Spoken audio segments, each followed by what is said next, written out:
वजह है कि जो भी कुछ बांग्लादेश में हो रहा है उससे पूरे देश में गुस्सा देखने को मिल रहा है। पूरा देश इस वक्त गुस्से में है। लेकिन जो बर्बादी की कहानी लिखी गई है बांग्लादेश में, इसके पीछे आखिर किसका हाथ है, ये सवालों के घेरे में है। लेकिन साथ ही साथ बांग्लादेश के भविष्य का अब आगे क्या होगा, ये अभी भी सबसे बड़ा सवाल बना हुआ है। रिपोर्ट के जरिए इस वक्त आपको दिखाते हैं कि आखिर बांग्लादेश में जो स्थिति बनी हुई है, आखिर उसके पीछे कौन है और क्या हालात इस वक्त बांग्लादेश में बने हुए हैं।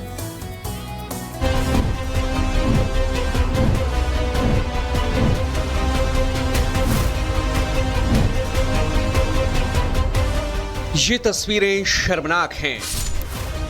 ये तस्वीरें हैरान करने वाली हैं। ये तस्वीरें उस बांग्लादेश की है जिसकी तरक्की देखकर पाकिस्तान जैसे मुल्क चला करते थे और जिसकी तरक्की ने चीन से लेकर अमेरिका तक का ध्यान अपनी तरफ खींच लिया था। लेकिन उसी बांग्लादेश के नौजवानों की हालत क्या हो गई है, इन तस्वीरों के जरिए समझा जा सकता है। कहने को तो बांग्लादेश में नौजवानों ने आरक्षण को लेकर सत्ता उलट पुलट करके रख दी, क्योंकि वो बांग्लादेश को तरक्की के चांद पर देखना चाहते थे। लेकिन बांग्लादेश के वही नागरिक अपने देश के सबसे बड़े नेता के घर से सामान ऐसे उठा कर ले जाते दिखे जैसे वो अपने घर का सामान एक कमरे से दूसरे कमरे में ले जा रहे हो। जिसके हाथ जो लगा वो लेकर चलता बना। कोई बांग्लादेश के पूर्व पीएम के घर से कुरान लेकर चलता बना, तो कोई रिक्शा ठेले पर बड़ी शान शौकत के साथ सोफा फ्रिज उठा लाया। किसी ने पंखा, किसी ने पतीला, तो किसी ने किचन का दूसरा सामान उठा लिया।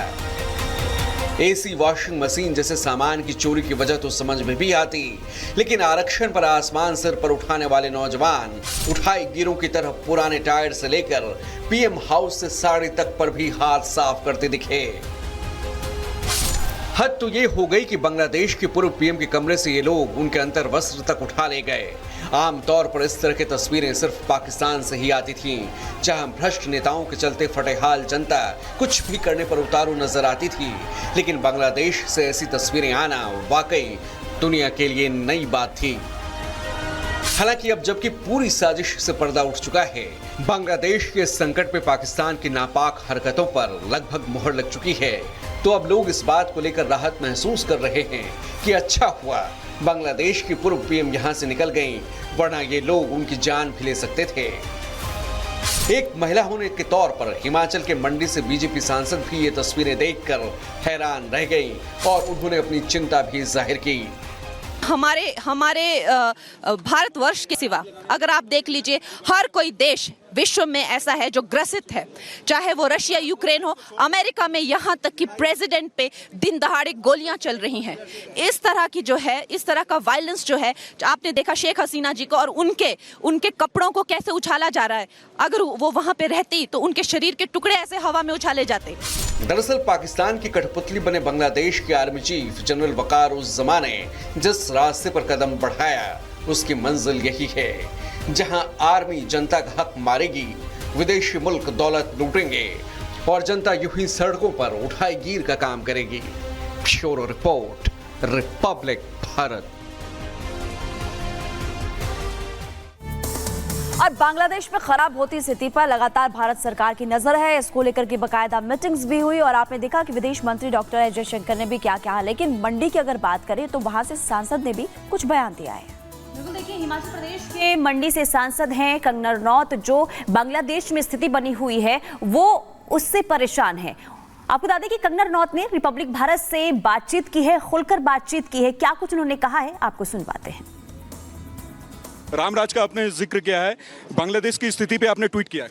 देखिए इस वक्त जो है हमारे भारतवर्ष के सिवा अगर आप देख लीजिए, हर कोई देश विश्व में ऐसा है जो ग्रसित है, चाहे वो रशिया, यूक्रेन हो, अमेरिका में यहाँ तक कि प्रेसिडेंट पे दिन दहाड़े गोलियां चल रही हैं।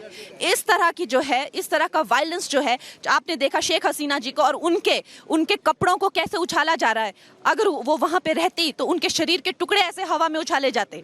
इस तरह के ये जो वामपंथी हैं, इस तरह के जो एक्सट्रीमिस्ट हैं, इन्होंने पूरे देश की में जो पूरे विश्व में वायलेंस है, ये चाहते हैं कि ये हमारे भारतवर्ष में आए। लेकिन सिर्फ एक इंसान है, हमारे प्राइम मिनिस्टर नरेंद्र मोदी, जिन्होंने ये सब जो है रोक के रखा हुआ है। और हमें जो है इस बात की कोई कल्पना नहीं हम कर सकते कि हमारा देश की क्या हालत होती अगर वामपंथियों ने यहाँ पर जो अंतर्राष्ट्रीय साजिश के चल के जो है हमारे देश को जो है वो अपने काबू में कर लिया होता। तो खैर अब हमें दिख ही रहा है। पहले हमने देखा अफगानिस्तान से बच्चे लटक के किस तरह से प्लेन से क्रैश हुए, लोगों की मेमोरी कितनी शॉर्ट होती है।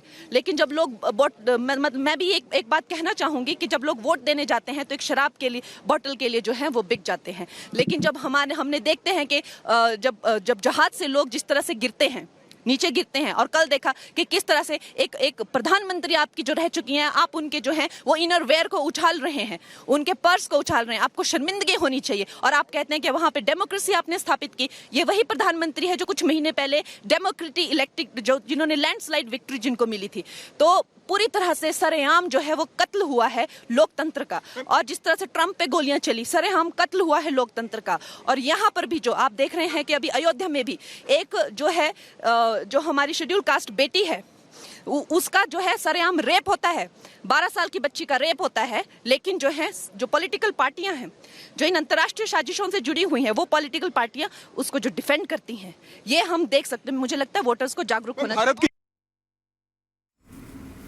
तो बांग्लादेश में हिंदुओं पर जो टारगेट हो रहा है, इससे लेकर भारत में भी जबरदस्त तरीके से गुस्सा देखने को मिल रहा है। तो देखिए, एक तरफ जहां बांग्लादेश में हालात बेकाबू हो गए हैं, तो दूसरी तरफ अगर इजराइल और हमास की बात करें, जो जंग सालों से चल रही है, अब ये जंग जो है विश्व युद्ध में बदल सकता है, इसकी भी संभावना बढ़ गई है। बिल्कुल, खतरा लगातार बढ़ता जा रहा है और ऐसा लग रहा है, ऐसा प्रतीत हो रहा है कि विश्व युद्ध जो है वो छिड़ सकता है। इस पर आप इस रिपोर्ट को देखिए।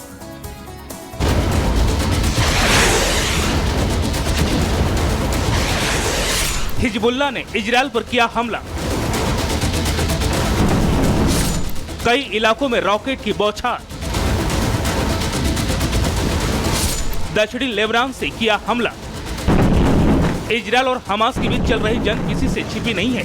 हमास के हमले के बाद इजरायल ने किस तरह गाजा पर हमले किए, उससे पूरी दुनिया वाकिफ है। तो वही हमास चीफ हनिये के मारे जाने के बाद जिस बात का अंदाजा था कि अब जल्द ही इजरायल पर हमला होगा, ठीक वैसा ही हुआ। हिजबुल्लाह ने लेबनान से उत्तरी इजरायल में रॉकेट दागे हैं। एक नहीं, दो नहीं, बल्कि कई रॉकेट की बौछार इजरायल पर कर दी है। हिजबुल्लाह ने उत्तरी इजरायल में बैत हिल शहर को निशाना बनाकर कत्यूशा रॉकेट की बौछार कर दी। ईरान का लगातार समर्थन हासिल करने वाले इस समूह ने कहा कि ये हमला फिलिस्तीनी लोगों में एकजुटता दिखाने के साथ किए गए हैं। हिजबुल्लाह के मुताबिक बैतलील पर रॉकेट हमला लेबनान के कैफर केला और डेयर सीरियाना शहरों पर इजरायली हमलों का सीधा जवाब था। हालांकि इजरायल के डिफेंस सिस्टम आयरन डोम ने उत्तरी इजरायल और दक्षिणी लेबनान के बीच क्षेत्र के ऊपर इनमें से ज्यादातर रॉकेट को हवा में ही खत्म कर दिया। हिजबुल्लाह की तरफ से यह रॉकेट हमला लेबनान के दक्षिण शहर पर हुए हमले के बाद आया। इससे पहले दक्षिण लेबनान शहर बजोरी में एक इजरायल ड्रोन हमले में ईरान समर्थित चरमपंथी हिजबुल्लाह के एक प्रमुख की मौत हो गई थी। इजरायली सेना ने मारे गए ऑपरेटिव को हिजबुल्लाह के दक्षिणी मोर्चे में तैनात एक दहशतगर्द बताया था। हिजबुल्लाह का सदर्न फ्रंट एक रीजनल कमांड के बराबर है, जो पूरे लेबनान में इस संगठन की गतिविधियों के बराबर है। इजरायल ने भी सीरिया लेबनानी बॉर्डर पर राहत सामग्री ले जा रहे ट्रकों को निशाना बनाते हुए 3 हमले किए। इन हमलों में एक ड्राइवर घायल हो गया, जिसके बाद हिजबुल्लाह ने भी इजरायल को अंजाम भुगतने की धमकी दी, जिसके बाद अब ये हमला किया गया। इजरायल के कई शहरों पर ये हमले किए गए। हिजबुल्लाह ने लेबनान से ये हमले किए। जिस तरह हमास चीफ हनिये को इजरायल ने मारा है, उसके बाद से कयास लगाए जा रहे थे कि हिजबुल्लाह बड़ा बदला लेने वाला है। Bureau report, Republic Bharat.